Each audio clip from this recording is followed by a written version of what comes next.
Perhimpunan Kudus Perayaan Roti Tidak Beragi telah tiba. Hari ini, dengan khutbah bertajuk, Semangat Perayaan Roti Tidak Beragi, mari kita ambil masa untuk mempelajari firman Tuhan. Perayaan roti tidak beragi juga boleh dianggap sebagai perayaan kesengsaraan. Dalam erti kata lain, ia merujuk kepada hari Yesus disalibkan dan mati di atas salib.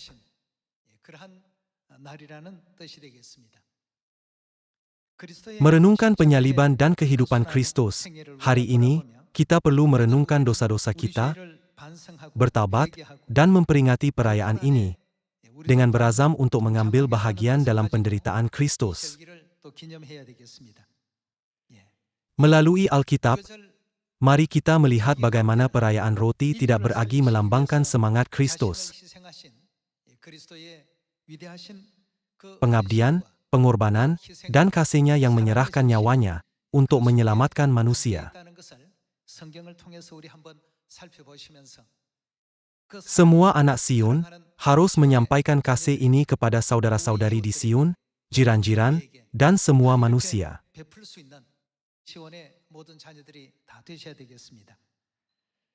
Ada banyak ajaran dalam Perjanjian Lama dan Perjanjian Baru tentang upacara ibadah perayaan roti tidak beragi. Namun, hari ini mari kita fokus pada semangat pengorbanan Tuhan yang terkandung dalam perayaan ini. Mari kita lihat buku Matius bab 26, ayat 47.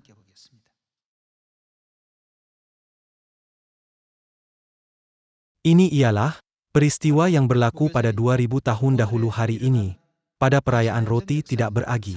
Ayat 47. Waktu Yesus masih berbicara datanglah Yudas, salah seorang dari ke-12 murid itu, dan bersama-sama dia serombongan besar orang yang membawa pedang dan pentung, disuruh oleh imam-imam kepala dan tua-tua bangsa Yahudi. Orang yang menyerahkan dia telah memberitahukan tanda ini kepada mereka, orang yang akan kucium, itulah dia, tangkaplah dia. Dan segera ia maju mendapatkan Yesus dan berkata, "Salam Rabi," lalu mencium dia. Tetapi Yesus berkata kepadanya, "Hai teman, untuk itukah engkau datang?" Maka majulah mereka memegang Yesus dan menangkapnya. Pada 2000 tahun dahulu, Yesus datang ke bumi ini untuk menyelamatkan manusia. Dia tidak melakukan apa-apa pun demi kebaikannya sendiri, tetapi dia memilih untuk memakai badan semata-mata untuk memberi anak-anaknya keselamatan.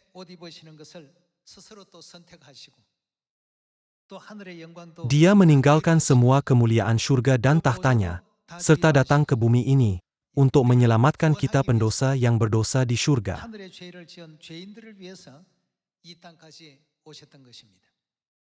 Tuhan datang untuk menyelamatkan kita. Namun, lihatlah baik-baik bagaimana pendosa-pendosa surgawi memperlakukan Tuhan. Mereka tidak teragak-agak untuk mengkhianati Dia.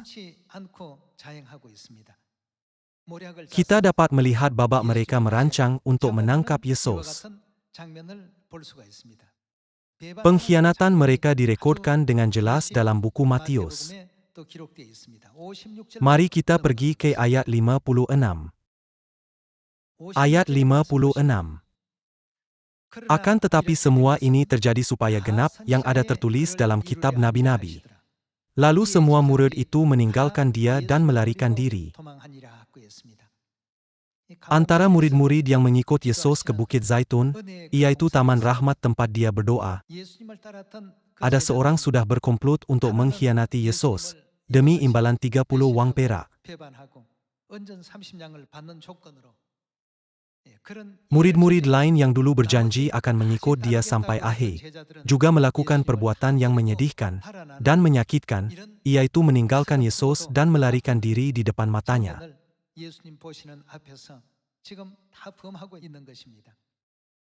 Dia datang ke bumi ini semata-mata untuk mengampuni dosa kita dan menyelamatkan kita. Namun, sekarang kita melihat babak yang Bapa alami ketika dia datang ke bumi ini 2000 tahun dahulu untuk menyelamatkan kita. Mari kita lihat buku Matius bab 26, ayat 62.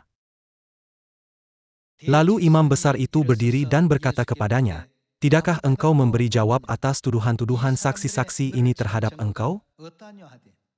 Tetapi Yesus tetap diam. Lalu kata imam besar itu kepadanya, "Demi Tuhan yang hidup, katakanlah kepada kami, apakah engkau Mesias, Anak Tuhan, atau tidak?" Jawab Yesus, "Engkau telah mengatakannya. Akan tetapi, aku berkata kepadamu, mulai sekarang kamu akan melihat Anak Manusia duduk di sebelah kanan Yang Maha Kuasa dan datang di atas awan-awan di langit." Maka imam besar itu mengoyakkan pakaiannya dan berkata, "Ia menghujat Tuhan. Untuk apa kita perlu saksi lagi? Sekarang telah kamu dengar hujatnya. Bagaimana pendapat kamu?" Mereka menjawab dan berkata, "Ia harus dihukum mati." Lalu mereka meludahi mukanya dan meninjunya. Orang-orang lain memukul dia, dan berkata, "Cobalah katakan kepada kami, hai Mesias, siapakah yang memukul engkau?" Sila lihat baik-baik, perbuatan orang yang memerlukan keselamatan, yaitu orang yang perlu diampuni dosa. Ada orang menerima duit, lalu menjual Yesus kepada musuh. Ada murid-murid yang sepatutnya ada iman yang paling teguh pun, meninggalkan Yesus, hanya memikirkan situasi sendiri yang sukar, dan melarikan diri. Inilah sifat semula jadi kita. Kita perlu memahami serta merenungkan sifat semula jadi kita, dan perbuatan Tuhan yang datang, untuk menyelamatkan kita melalui semangat perayaan roti tidak beragi ini. Mari kita pergi ke bab 26, ayat 69. Dalam ayat 69 tertulis, "Sementara itu Petrus duduk di luar di halaman. Maka datanglah seorang hamba perempuan kepadanya. Katanya, 'Engkau juga selalu bersama-sama dengan Yesus, orang Galilea itu.' Tetapi ia menyangkalnya di depan semua orang. Katanya, 'Aku tidak tahu apa yang engkau maksud.' Ketika ia pergi ke pintu gerbang, seorang hamba lain melihat dia dan berkata kepada orang-orang yang ada di situ, 'Orang ini bersama-sama dengan Yesus, orang Nazaret itu.' Dan ia menyangkalnya pula dengan bersumpah, 'Aku tidak kenal orang itu.' Tidak lama kemudian orang-orang yang ada di situ datang kepada Petrus dan berkata, 'Pasti engkau juga salah seorang dari mereka, itu nyata dari bahasamu.' Maka mulailah Petrus mengutuk dan bersumpah, 'Aku tidak kenal orang itu.' Dan pada saat itu berkokoklah ayam. Maka teringatlah Petrus akan apa yang dikatakan Yesus kepadanya, 'Sebelum ayam berkokok, engkau telah menyangkal aku 3 kali.' Lalu ia pergi keluar dan menangis dengan sedihnya. Bahkan Petrus yang dianggap mempunyai iman yang paling baik pun berkata, 'Aku tidak kenal Yesus.' Hari yang dia 3 kali menyangkal Yesus ialah hari ini, perayaan roti tidak beragi. Bahkan Petrus yang dikatakan mempunyai iman yang paling hebat pun, menyangkal Yesus sebanyak 3 kali. Yudas Iskariot tidak ragu-ragu untuk menjual Yesus demi 30 wang perak kepada musuhnya. Murid-murid lain, yang dikatakan paling rapat dengan dia pun, melarikan diri. Kita perlu betul-betul fikirkan kesabaran Bapa yang bertahan dalam situasi itu. Meninggalkan semua kemuliaan syurga, bahkan kedudukan dan tahtanya di syurga, Tuhan datang ke bumi ini untuk memberikan hadiah keselamatan yang paling baik. Namun, bagaimanakah mereka memperlakukan penyelamat? Di hadapan Tuhan, manusia melakukan pemberontakan ini tanpa teragak-agak. Mari kita pergi ke buku Matius bab 27, ayat 21. Marilah melihat bab 27, ayat 21. Wali negeri menjawab dan berkata kepada mereka, "Siapa di antara kedua orang itu yang kamu kehendaki kubebaskan bagimu?" Kata mereka, "Barabas." Kata Pilatus kepada mereka, "Jika begitu, apakah yang harus kuperbuat dengan Yesus, yang disebut Kristus?"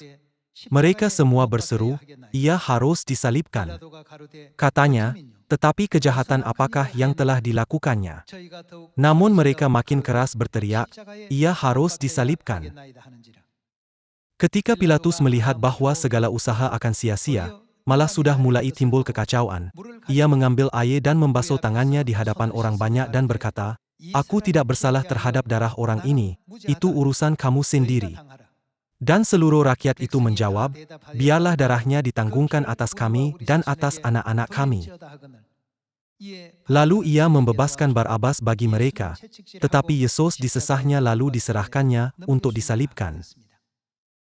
Sini, kita dapat melihat sikap dan perbuatan manusia terhadap Tuhan, yaitu penyelamat yang datang untuk menyelamatkan mereka. Mereka menganggap dia lebih buruk daripada penyamun. Mereka berteriak, "Bebaskan penyamun itu, tetapi salibkan Yesus." Selain itu, mereka berseru, "Biarlah darahnya ditanggungkan atas kami dan anak-anak kami." Tuhan telah mendengar apa yang mereka katakan pada saat itu 2000 tahun dahulu. Dia datang ke bumi ini dengan niat yang baik, untuk menyelamatkan mereka, dan membuka jalan pengampunan dosa bagi mereka.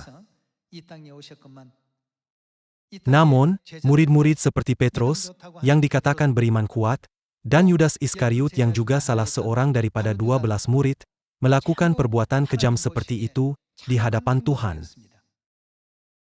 Juga, orang Israel yang berkata, sedang menantikan Tuhan pun bertegas untuk menyalibkan Yesus, dan membebaskan penyamun itu tanpa syarat. Mereka menjerit bahwa mereka dan keturunan mereka akan menanggung darah Yesus.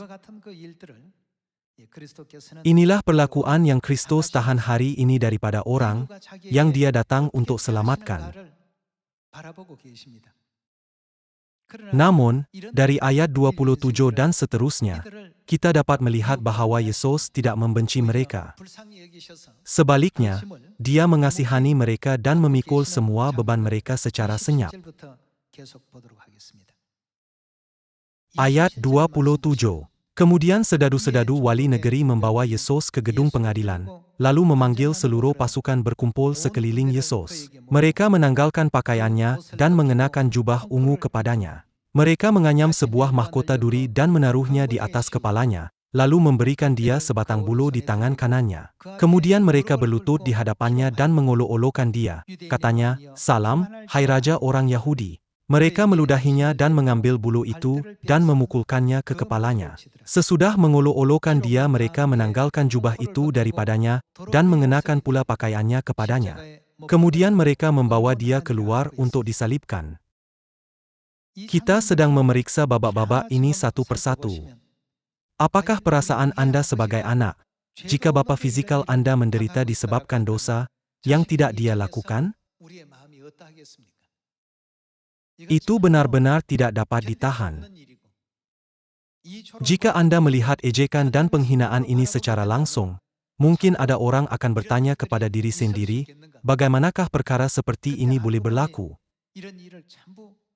Namun, apabila kita menyadari bahwa semua peristiwa ini berlaku karena dosa kita harus bertanya kepada sendiri, apakah yang harus aku buat dengan sikapku hari ini? Dia datang ke bumi ini untuk menyelamatkan manusia yang ditakdirkan ke neraka. Tapi mereka menanggalkan pakaiannya, meletakkan mahkota duri di kepalanya, memberikan sebatang bulu di tangan kanannya, berlutut di depannya, dan mengolok-olokkan dia. Mereka meludahi dia dan memukul kepalanya dengan bulu, malah berkata, "Salam, hai Raja orang Yahudi." Mereka mengenakannya jubah dan menanggalkannya untuk mengolok-olokkan dia. Dalam buku Matius bab 27, kita dapat melihat dengan jelas bagaimana manusia melakukan perbuatan keji untuk memalukan dan menghina Tuhan. Meskipun dia menghadapi semua ini, dia bertahan seperti domba yang senyap. Dia sabar dan bertahan.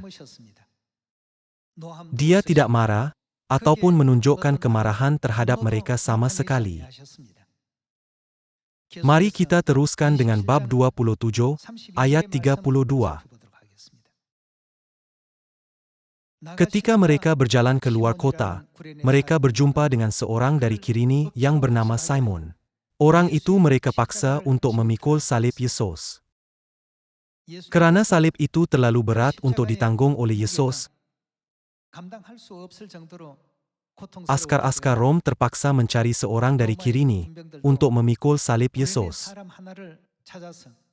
Ini menunjukkan betapa teruknya situasi yang dihadapi oleh Yesus.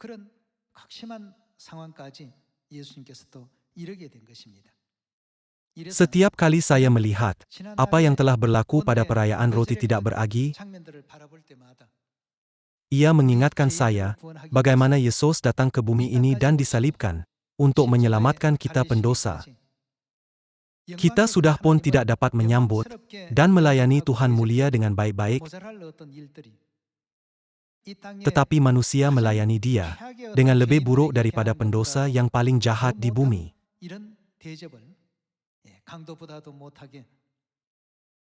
Dia juga menyaksikan murid-murid mengkhianatinya, menyangkal, meninggalkannya, dan melarikan diri hanya untuk menyelamatkan nyawa mereka sendiri. Walaupun mereka menjerit terhadap Yesus dan menuntut kematiannya, meminta untuk membayar dosa mereka dengan darah mereka dan anak-anak mereka, Tuhan kita memandang mereka dengan mata yang penuh belas kasihan. Ini menunjukkan rahmat dan kasih-Nya. Semangat yang harus kita miliki melalui perayaan roti tidak beragi hari ini.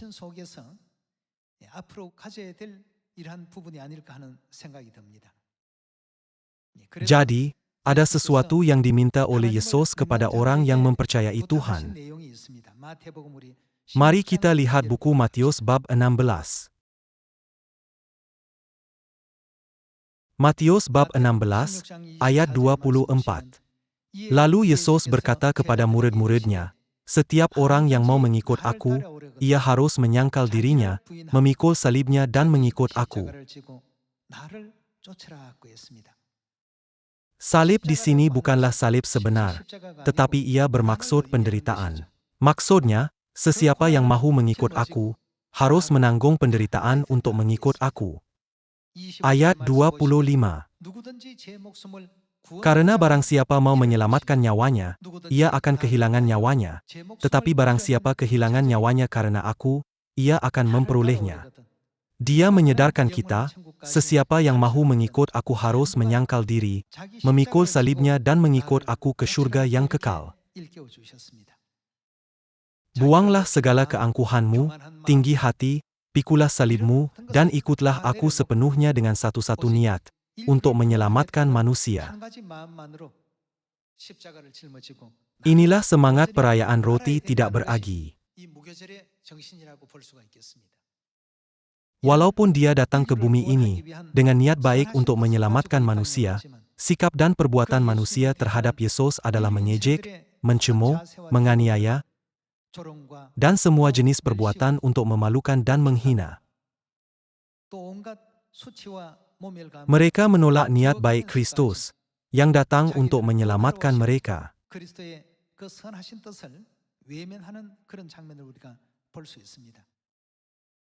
Walaupun begitu, kita juga dapat melihat bahwa Kristus tidak membuka mulutnya untuk menentang mereka. Dia berdiam diri seperti domba di depan orang yang menggunting bulunya.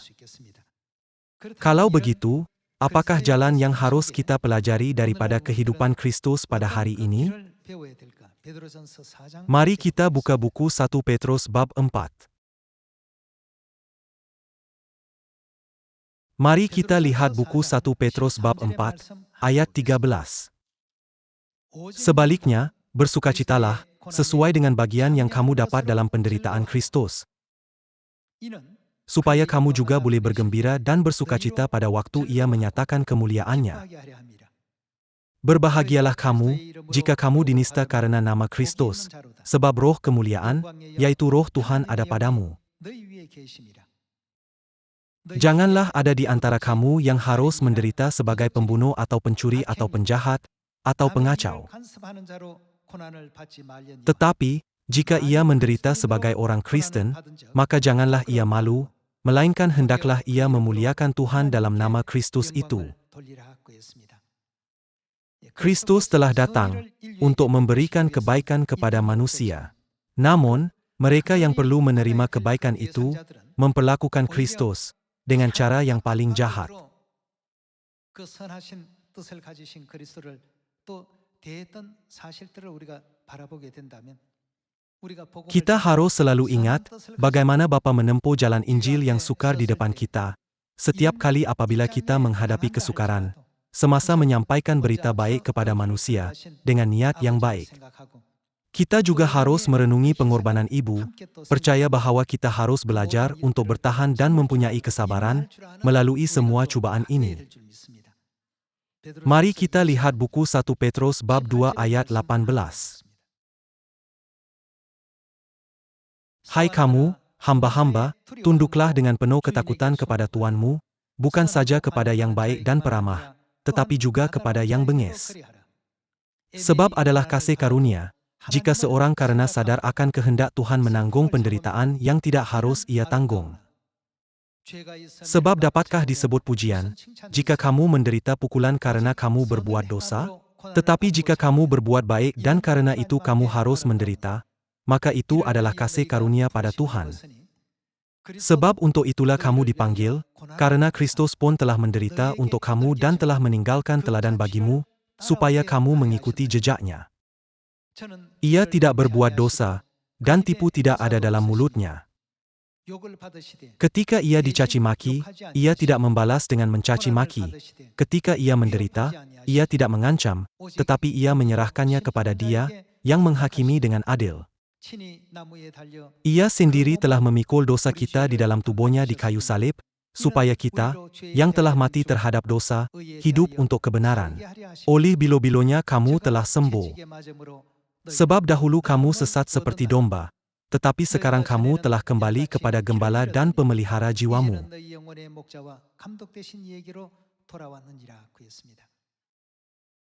Hari ini, kita dapat melihat bahwa semangat perayaan roti tidak beragi mengandungi ajaran yang diberikan dalam buku 1 Petrus bab 2. Semasa kita menjalani kehidupan sebagai orang Kristian, kita menghadapi pelbagai jenis cubaan, fitnah, halangan, dan kesukaran dari sekeliling kita. Kita membuktikan keselamatan dan menginjil kepada mereka dengan niat yang baik. Namun, kadangkala mereka memperlakukan kita dengan lebih teruk daripada penyamun. Kadangkala dengan pelbagai jenis fitnah dan ejekan. Kita juga ada keluarga yang beriman, yang dikasihi di sekeliling kita. Kadangkala, antara ahli-ahli iman kita yang berkongsi kepercayaan kita pun, kita mungkin menghadapi situasi yang menimbulkan ketidakselesaan dan kesukaran. Setiap kali perkara ini berlaku, marilah kita fikirkan jalan penderitaan yang dilalui Bapa terlebih dahulu, dan berfikir, haruskah aku membalas mereka dengan kejahatan, atau mengatasi kejahatan dengan kebaikan? Apabila kita mengikuti sepenuhnya jalan yang dilalui Tuhan, kerja penginjilan yang terakhir akan diselesaikan.